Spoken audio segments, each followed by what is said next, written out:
Let's all go to the lobby. Let's all go to the lobby. Let's all go to the lobby to get ourselves a treat. Delicious things to eat. The popcorn can't be beat. The sparkling drinks are just dandy. The chocolate bars and the candy. So let's all go to the lobby to get ourselves a treat. Let's all go to the lobby to get ourselves a treat.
Good afternoon. Hi, everybody.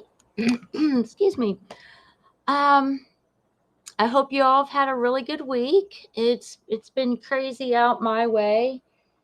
Finally had a little bit of rain overnight, which is good. Temperatures are really dropping over here, and the wind has picked up. So we've got a lot of apple fall and a lot of pear fall off the trees. So I've been quietly gathering that all up. So I'm going to be making some applesauce this weekend. Going to be processing the pears down. And then this week coming, the first week of September, where I live, is the peak harvest time for elderberries. So I will be out on the trails and going a little bit deeper into the woods and getting some wild elderberry and bringing that home to make some syrup and maybe some wine. We'll see. But the streets have been on fire. At least in Krama, a little bit crazy, a little bit of the same old. But we still keep hearing about haters and the whataboutisms and more factions. There's so much splintering going on, and we seem to be losing track that we are all individuals using the internet. And just like in our real lives, offline, when we see things, we'll come home and we'll share that with friends. Or if we see something as we're walking down the street that we might find a little bit interesting or disturbing, we'll look at it a little bit closer. And it's no different, really. When we put ourselves up for public display, we run the chance that we may be criticized. And we need to, in my opinion, not lose sight of the fact that we should consider what we say before we say it sometimes. And conversely, there's some people that have no filter, and we should recognize that when we enter their living rooms and in the digital world, their channels, that we may be listening to things without a filter. It may not be politically correct. It may not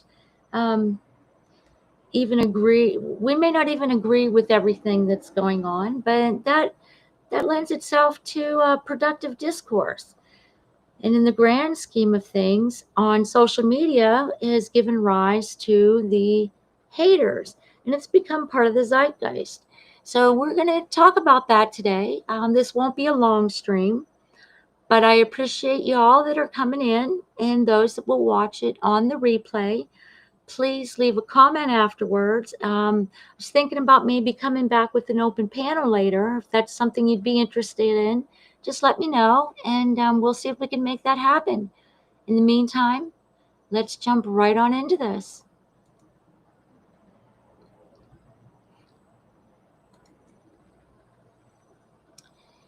Haters, the zeitgeist of social media.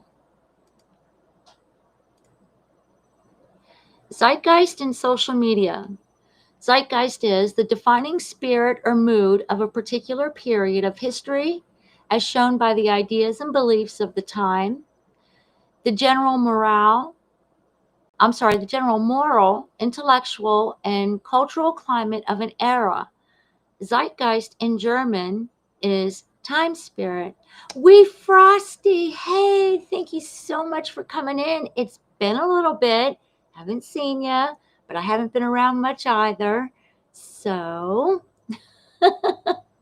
I hope that you will join me for this, and please chime in with any comments. And in the meantime, let's keep this rolling. In a contemporary sense, cultural zeitgeist considers the influence of attitudes, values, and trends that shape population at a given moment. This flickers alternately between the present and future. Today's mood is partially vested in anticipation of tomorrow. I miss you too, darling. Social media refers to online platforms where users create communities, share information, and interact through various forms of digital content. Social media's impact varies, with some experiencing positive benefits, like staying connected and informed, while others may face negative consequences, such as criticism.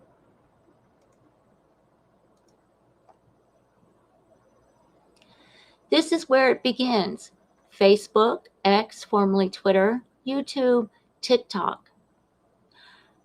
And I personally believe that the trend began. Hey, Cash, thank you so much for taking the time and coming in today. I hope you're doing well. I hope the family's well as well. Also, I mean, excuse me. I also believe that when we became interconnected, hi, Music City Mom, when we became interconnected through Usenet, which is where I got my beginning, and that was close to 32 years ago. So the internet has been around for quite some time, and we've been able to access it with various mediums. And I believe that the forums or the threads, the news threads of the, how shall I say, the olden times was the beginning of social media in the sense that it began to connect us beyond our living room and our town square. Now, let me know what you think about that in the comments later. What was your first experience with the interconnectivity of the internet and engaging with other folks? Hi, Paula. I'm so glad you're here. I have missed you terribly. Missed you terribly. You've been in my thoughts. Been in my thoughts heavy. So we need to connect. All right, let me get back to this. All right, remember, if you have a wrench, share the relative links, share your channel links.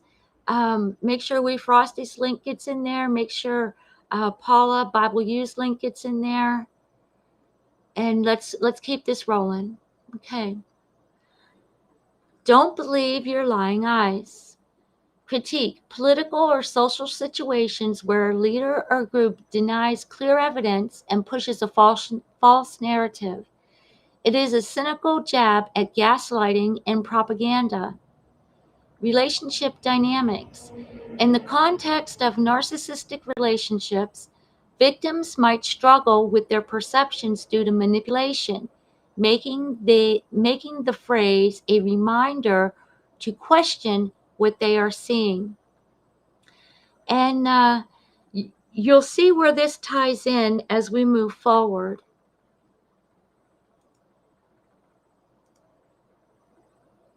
Haters, where did this come from? We touched on this a couple of streams back, but we're going to bring it to the forefront again. In the 1990s, hip hop, originally derived from player hater, in the late 1990s, the term referred to people who were jealous of a successful rapper's wealth and status. In the 2000s, the internet meme. In the late 2000s, the phrase, haters gonna hate, became a viral meme.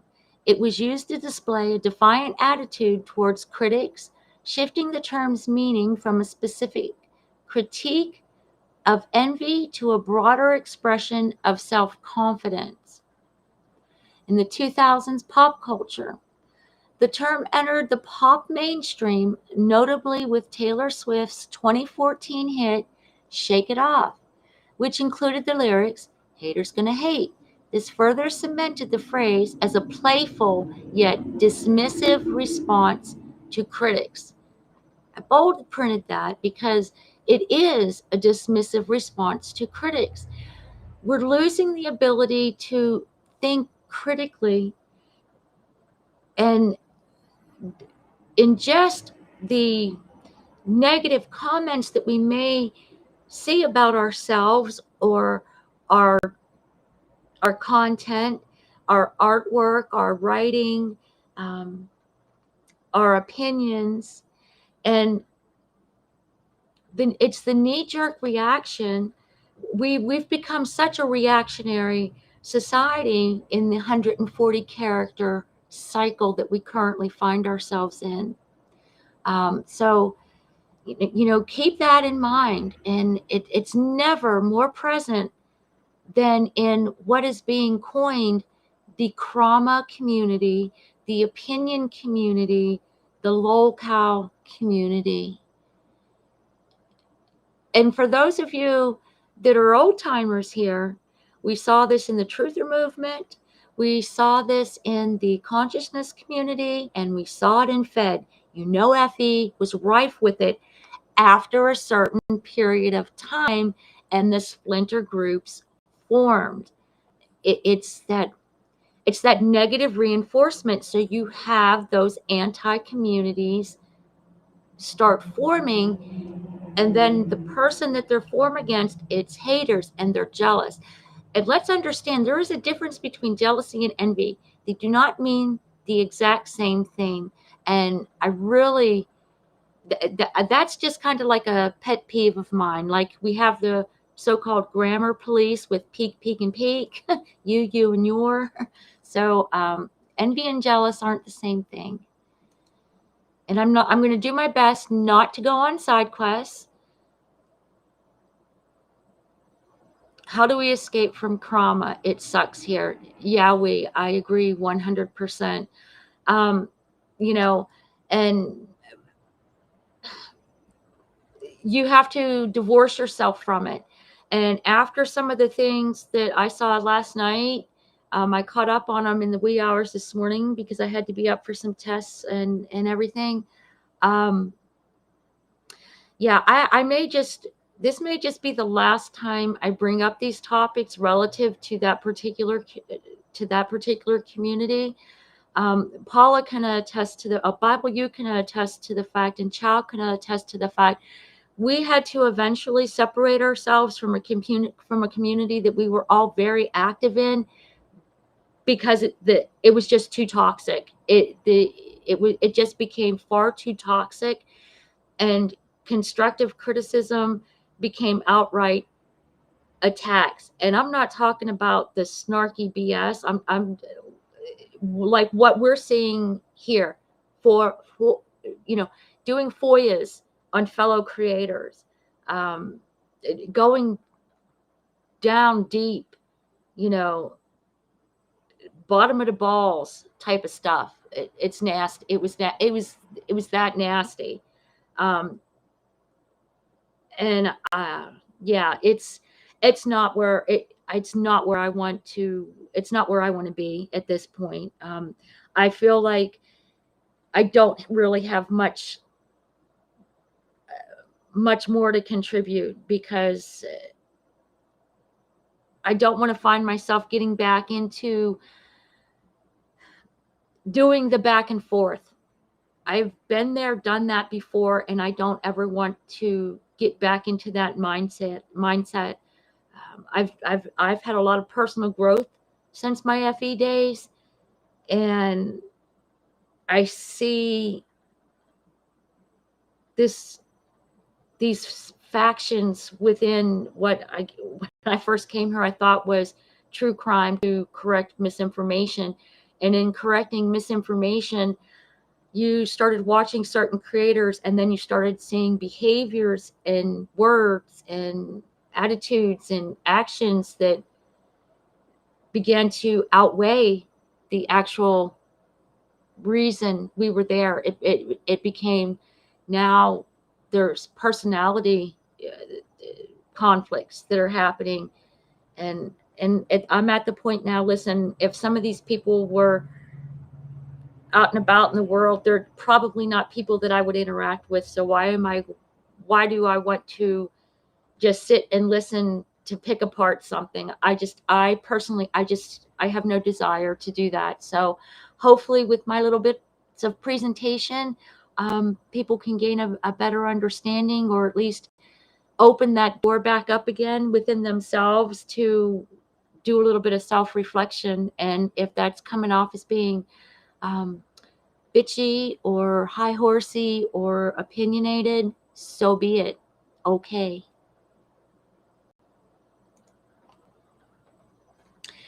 Haters, psychology and sociology. Social dynamics and technology have amplified the term's effect on American culture. Psychology of projection. Psychology labeling someone a hater can be a form of projection, where an individual attributes their own insecurities to others. It's a way of dismissing a critic's perspective by reframing it as mere envy or baseless animosity. Online community building. In the digital age, rallying against haters can reinforce group loyalty and identity. Shared contempt for a common other solidifies bonds within an online community or political faction, making it a powerful tool for group cohesion. Weaponizing criticism, and I am seeing that so much in the little factions that have sprang off from trauma. Channels that I used to enjoy going to just for the camaraderie in the chat, um, it's not fun, and it's not enjoyable, and it's not furthering productive discourse. The label hater has become a way to avoid or deflect legitimate criticism.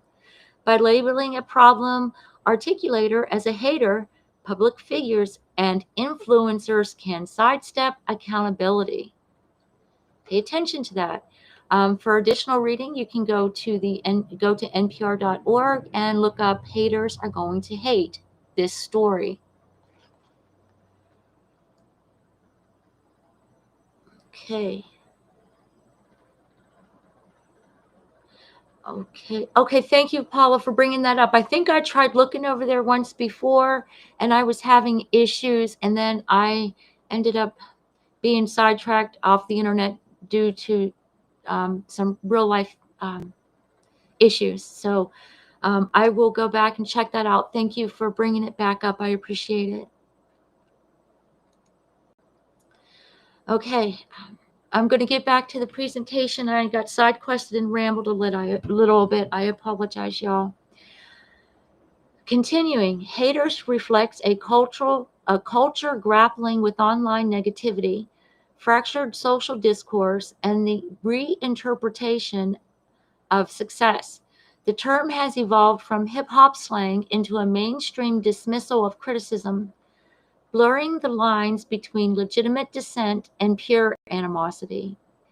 The internet fuels the hater phenomenon. The rise of the internet provided a new arena for haters, contributing to an increasingly snarky and cynical public mood. The anonymity of online interactions allows people to express disdain for others without face-to-face accountability. Social media platforms, X, Twitter, Facebook, YouTube, provide a constant stream of information and content for people to criticize, often leading to a sense of being perpetually fed up. Online trolling became a widespread phenomenon, with people calling them haters to get attention through outrageous and intentionally disruptive behavior. I don't necessarily agree with that aspect of the research, but again, that would be based on individuals' experiences as well. I don't abide by the term haters. I really don't. I see there's a difference between trolling and hating. The line can be blurred, but I do see a distinction. Um, and if you think this is a relatively new phenomenon, let's look at this. Love your enemy, bless your haters, said the greatest of the great, Alfred Lord Tennyson. And he was with us from 1809 to 1892.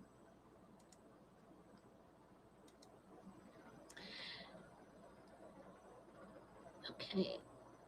I'm really happy to see that there's some conversation and some levity going on here in the chat. I appreciate that. You guys keep it going and make it worthwhile. Um, Haters, internet, social media, and trolling. The internet, social media, and trolling. The internet provides a fertile ground for the phenomenon of haters to flourish. The faceless. Okay, Cash, thank you. Haters to flourish. The faceless, anonymous nature of online interactions have emboldened people to express collective disdain for others. And while this may seem like a call out, if you see it that way, that's your perspective, and I appreciate that. It's not necessarily meant to be one, but it may further the conversation as we get into when I start to tie this all into the accountability and responsibility aspect of what you put out on the internet. So bear with me and follow along. And again, I will try to keep the side quests to a minimum. The shield of anonymity, some scholars suggest that the anonymity of the internet acts as a defense mechanism for individuals who feel overwhelmed by the constant barrage of information and connectivity. Trolling or hatred. Online trolling is fast becoming equated to the behavior of haters, characterized by the use of outrageous and hurtful language and or actions to get attention. The amplification of this behavior by social media algorithms, which favors engagement over quality of content, has allowed the shouting matches to escalate. And right there, that little section, that citation is from a 2017 Pew Research Center poll and white paper. And if you're familiar with Pew, you can go there, look it up, and do the research into it further. Again, use your best judgment. A lot of this stuff is the blending of personal experience in with the polls of others' personal experience to try to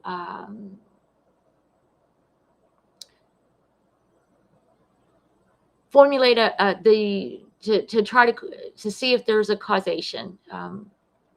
So depending on how deep you want to go into the research, that's an avenue where you can start. The transformation of criticism. The broad use of the term hater has changed the nature of criticism in the American public sphere. And not just America, but because I am an American and a lot of my audience is American, and a lot of my European neighbors see a lot of creators, see a lot of the same things going on, as well as my South American neighbors, Central American and Australian, and so forth. The internet is global. But for the purposes of this presentation, I have um, limited some of my viewpoint based from the American perspective. Dismissing critics by labeling any negative feedback as hater activity, people can dismiss legitimate criticism as simple jealousy. Criticism and the anti-hater trend. The contemporary anti-hater trend, fueled by the pop culture phrase haters gonna hate, can sometimes suppress thoughtful critique. Virginia Tech professor Brian Britt observes that this trend, at worst, depicts haters as anyone we don't like. We are told to hate haters and not to be too critical or to think too hard about what's wrong in the world. Critics, politics, and us. The weaponization of language. The political weaponization of language. In politics, the term hate speech has itself become a slur used to attack political opponents. This reflects a larger trend where a culture that prizes civility and niceness weaponizes insults. As one NPR commentator noted, in hating hate, we become haters ourselves. Side quest: listen to who is yelling the loudest. It's my haters. It's the haters. Haters, haters, haters, haters. It's not me, it's them. While at the same time,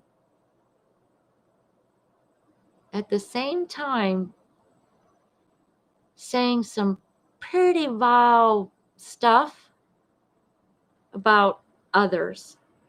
So are you hating the hater? Are you the hater of the hater? Okay. It is a cycle.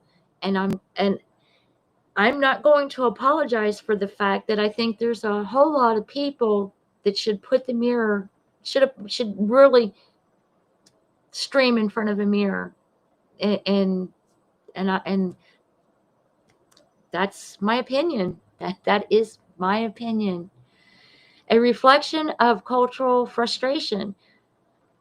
Some observers argue that the rise of snark and the focus on haters reflects a deep-seated collective frustration with modern life.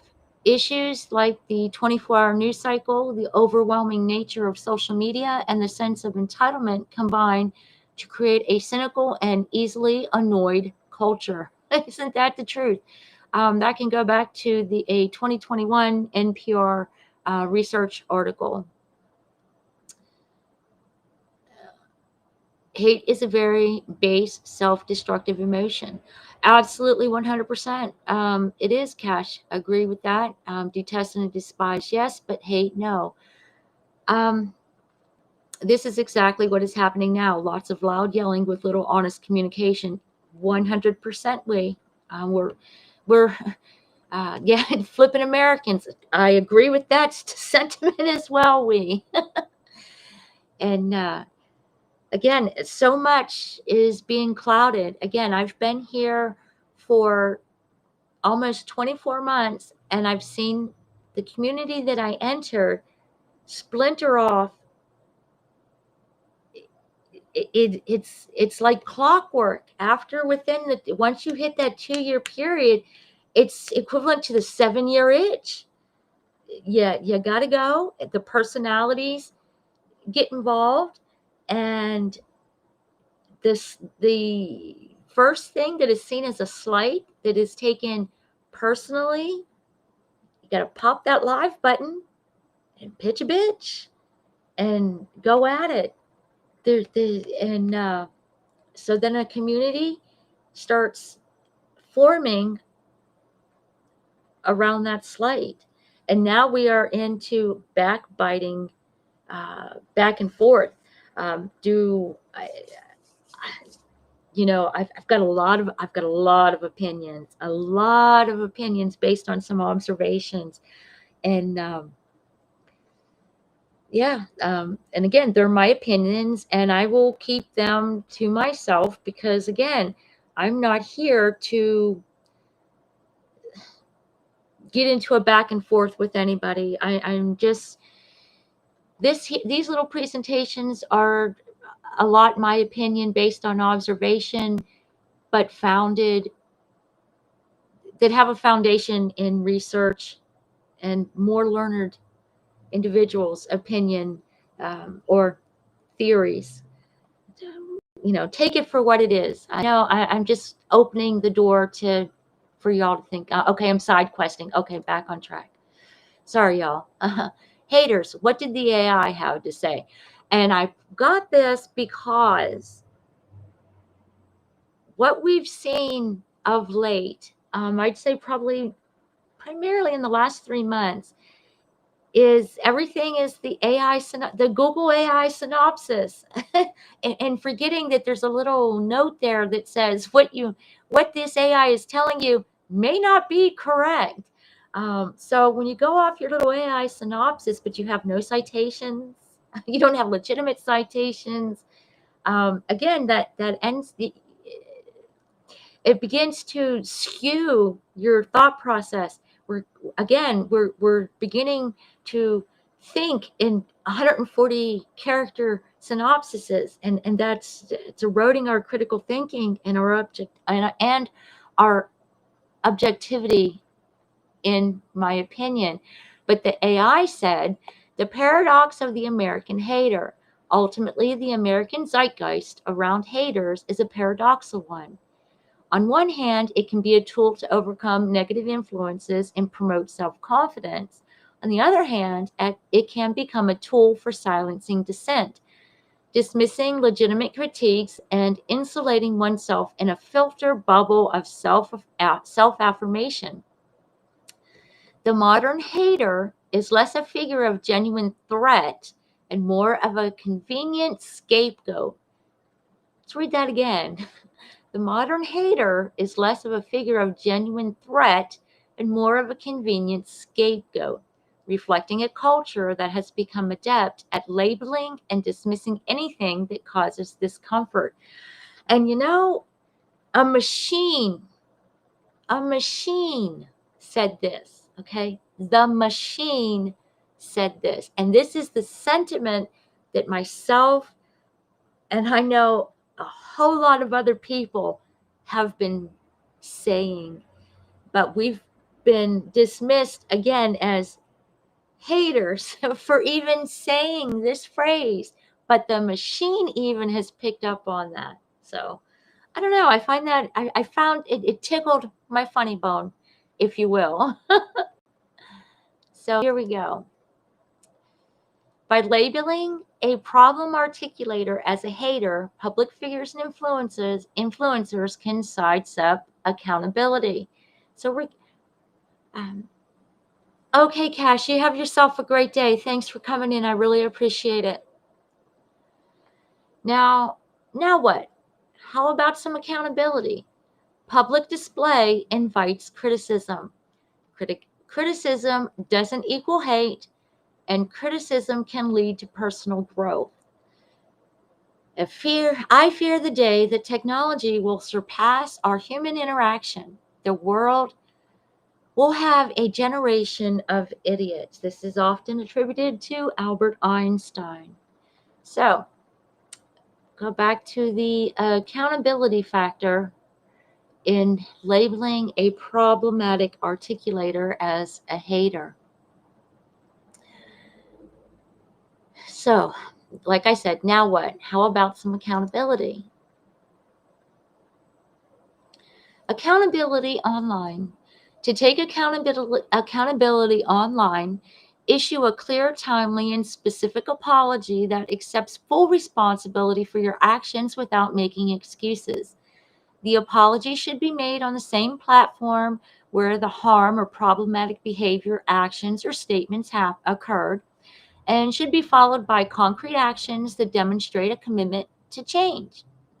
When we take responsibility for our actions that have hurt others intentionally or unintentionally. Hi, Grandma Sherry. Good to see you. It's been a while. I hope you've been well. It's important to address the specifics. Being wishy-washy will be seen as insincere and placating just to avoid further criticism. Avoid ambiguous language like "I'm sorry to anyone I offended" or blaming others for their reaction. Instead, say "I'm sorry that I," followed by a specific acknowledgement of the wrongdoing. A true apology does not contain the word "but." Apology should be focused on the impact it had on the audience for specific members or groups. With the social media context, the impact can reach far and wide without you, the speaker, even being aware how many people have felt the sting of your words or actions. Acknowledge that. Um, this is for personal accountability. Now, while we can ask for somebody to be responsible for what they say, we don't have the right to demand it. As much as we want to see accountability and we want to see responsibility for things, um, the more you stomp your foot and demand, the more it's human nature that's going to put up more of a defense mechanism. So it's going to be more reactionary versus, again, effective discourse or a meeting of the minds to see where where can we meet on this issue and build from that. Um, and again, the critical thinking and the it's we're no longer having a meeting of the minds within all these communities, because when I came here, a lot of all these different factions, they were all hanging out together. And again, in as little as 24 months, that's all shattered. So again, I'm looking at this as not an original member of the community, but as somebody from the outside looking in who's watched it fall apart without having that intimate knowledge of all the personalities. Hopefully that makes sense to y'all. But okay, I'm side questing again. Back to it. Sorry. Accountability online again. Clearly, state corrective actions. A statement of regret is not enough. You must detail how you intend to make amends and prevent the same mistake from happening again. This can include retracting content, pursuing relevant education, or contributing to a relative cause. Be ready to engage in the dialogue. That's what we're lacking in FE. That's what we're lacking in whatever these three sectors are now. I don't know. Be ready to engage in dialogue, invite feedback, and encourage encourage constructively with the responses you receive. This shows a commitment to mending relationships and learning from the experience. Do not delete negative comments unless they are abusive. Learn from the mistake. Learning from the mistake and taking steps to prevent it from happening again is essential. This process involves reflecting on what went wrong and identifying the root cause of the error. Once the cause is identified, steps can be taken to address it and prevent it from happening again. I would refer you to tickthoseboxes.com, how to handle accountability when mistakes are made with social media or on the internet. Now, and the reason I'm bringing this up is not necessarily to bring all these factions together, because if that happens, great. If it doesn't, so be it. That's not the point. I'm seeing people that are now starting to get at each other because the 3 weeks ago we're laughing and carrying on in chat,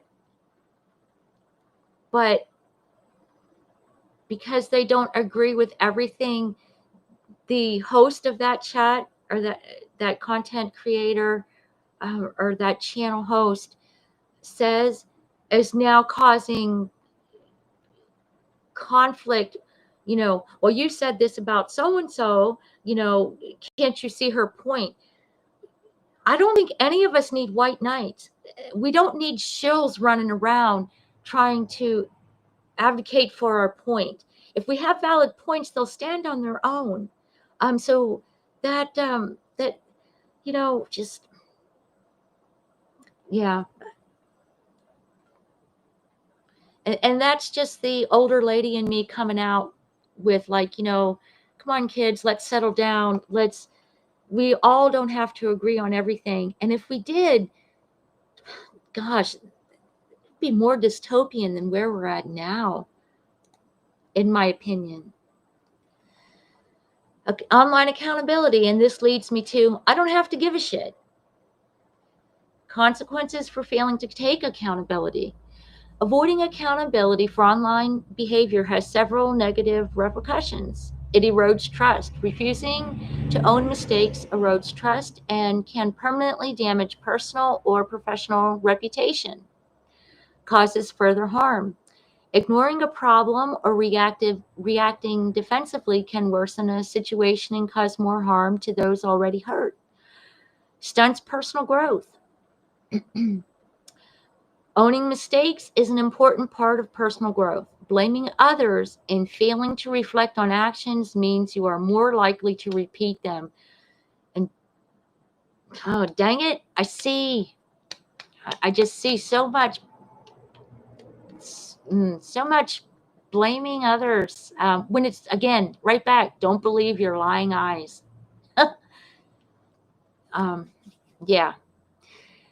Contributes to a toxic online environment. The lack of personal responsibility online can contribute to a culture of impunity, which makes it harder to foster safe and respectful digital spaces. Again, I'll refer you back to tickthoseboxes.com.au. So there we are with that.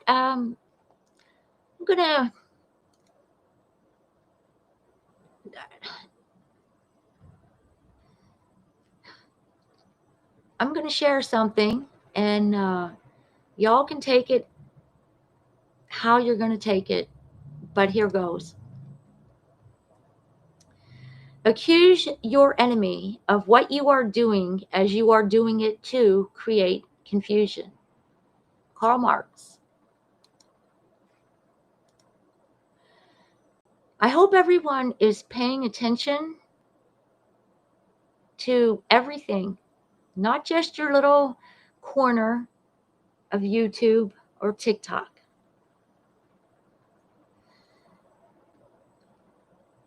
I am of the opinion that because the algorithm promotes heavy engagement to where the heavy engagement is happening.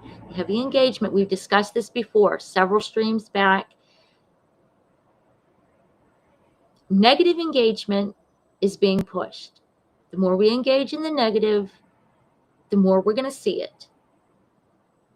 The more we try to point out problematic issues that we personally feel like that's a problem, the more somebody else is going to point out, well, that's just your opinion, let them be. Okay, none of us are going to agree. If anti-communities form against a creator, it happens. It's what it is. And that's going to splinter to the anti-anti, and then the anti-anti. This is a cycle. See it for what it is. Choose to engage or step away from it. It's our choice. We all have that choice. That falls back to our own accountability and responsibility for what we listen to and what we see. At this point, I think this wraps up what I've tried to do to leave my mark since I've been in this community. I'm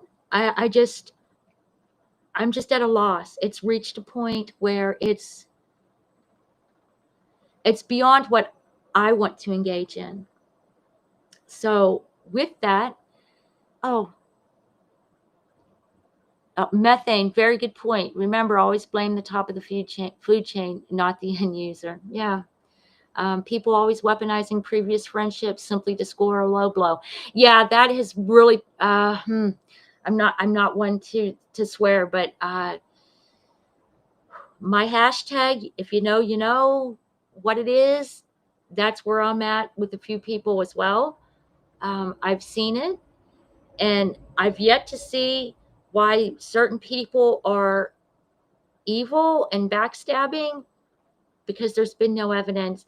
And quite frankly, I base people on how they treat me, and what I've observed of their area.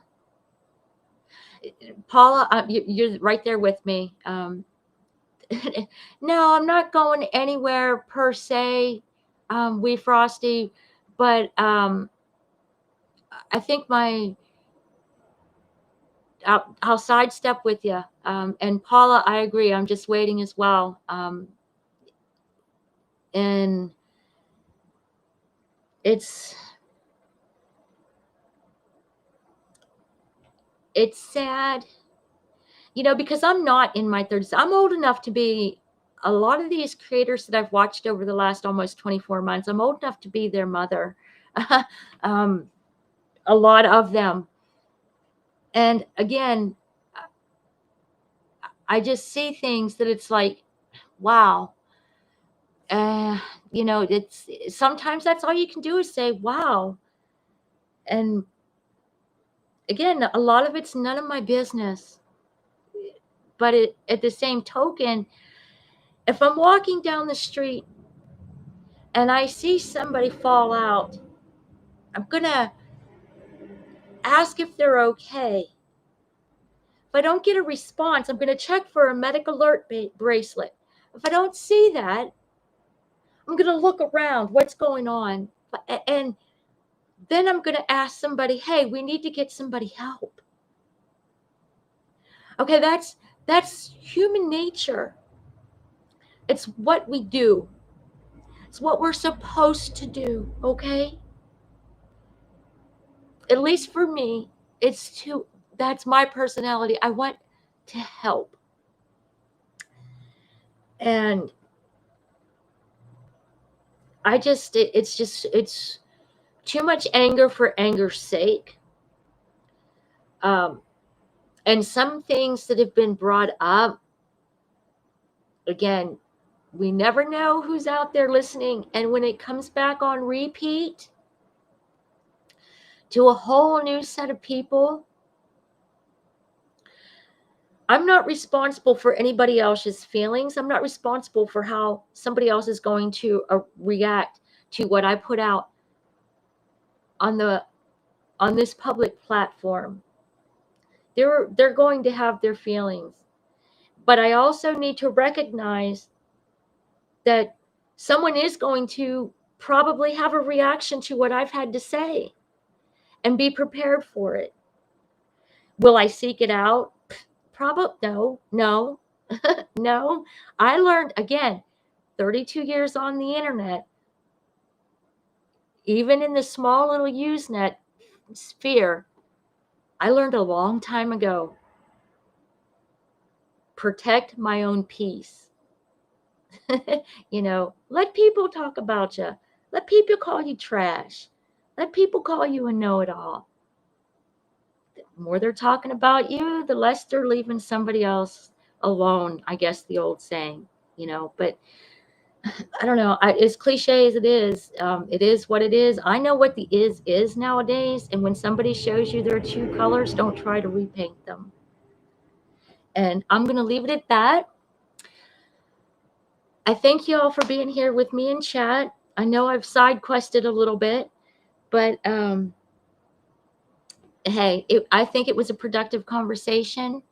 And then on the replay, leave some comments, your thoughts down below. I'll try to leave some links, and I'll do the timestampy thing, and list where I went on little rants and side quests. Remember, if you go to my Ko-fi.com, That's where you will get the inside scoop on upcoming presentations. Join my little AI community for art and discussion. Also, my lace making and crochet. That's where I'm putting all that there. I have a project that I've been working on that the design is called Autumn in honor of our friend Chapdass that is dealing with her medical situation. So I designed a, I came up with a design in crochet for a blanket. And so I'm going to be donating that in October to my local breast cancer awareness in honor of her. And that design I may go ahead and offer it to the public as a free PDF download. So you can go there if you'd like to tip the channel or just engage with me on a personal level. You can do that over there. And I will see y'all next time around the next corner. Be well and joyful.